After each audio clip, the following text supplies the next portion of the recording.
So in this video, I'm going to show you something interesting about this particular memory. It is a stick of 8 gig DDR4, and you can't use this in a slim form factor case to hook into a limited board, or can you? Now, you see this right here?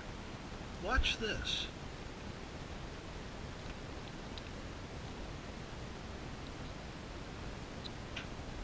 So I spread it, you pull, right? That comes off.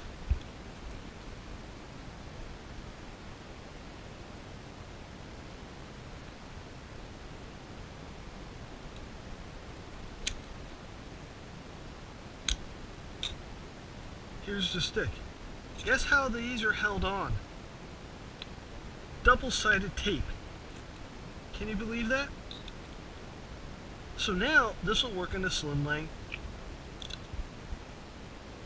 form factor case. So anyway, that is it for this video. Please comment, like, and subscribe.